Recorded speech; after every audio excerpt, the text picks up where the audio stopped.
Kumaşımızın şu kenarı, yani kenar çizgisinin olduğu yer bizim kılavuzumuzdur, rehberimizdir. Anladınız mı? Aslında ders buradan başlıyor değil mi? Ders buradan başlıyor. Yani bu kenara gelecek. Yani kenara Kalının gelecek. boyuna gelecek. Evet, kenarı anlatacağım.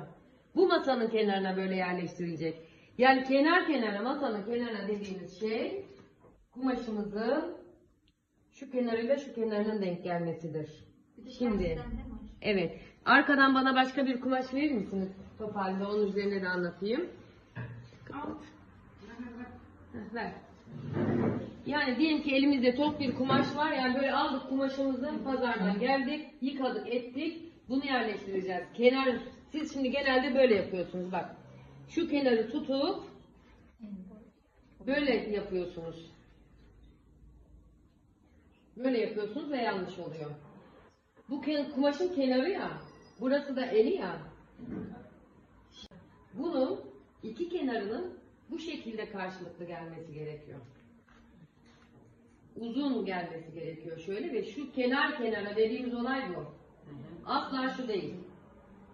Böyle yaparsanız elinde kesmiş veya farklı yerleştirmiş olursunuz. Yanlış olur. Kumaş katı bulamazsınız. Bunu aldınız.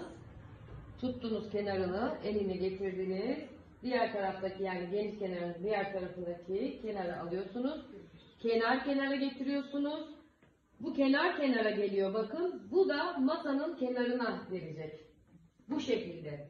Sonra kalıp üzerindeki yazıları okuyacaksınız yerleştirmeden önce. Arka ortası düz boy iplik kumaş katı demek. KK. Bu yazı da bizim rehber yazılarımızdan biridir. Kumaş katı da ne demek? Kumaşımızın tam katlandığı yer demek. Katlandığı yere sıfırlanarak yerleştirilecek demektir.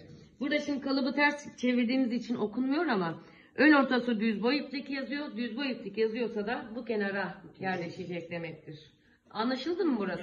Evet, İlk kesimde karışmış olabilir kafanız ama her yaptığımızda kime kumaş kesiyorsak hepiniz seyredeceksiniz. Başında bir gözünüz burada olacak. Kendi işinizi yaparken bir gözünüz hep burada olacak.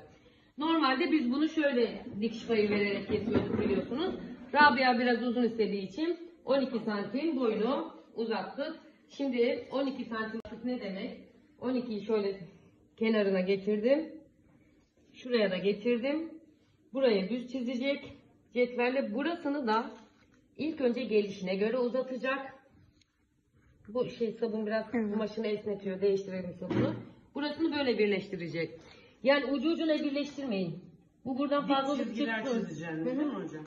Çakıştırarak. Hep kalıplarda da şeyde de bir çizgi çiziyorsunuz. Bak hep bu 90 dereceyi oluşturacağım burada. Tamam. Buralar yuvarlak dönmeyecek. 90 derece şeklinde dönecek. Anlaşıldı mı buraya kadar? Tamam kapat.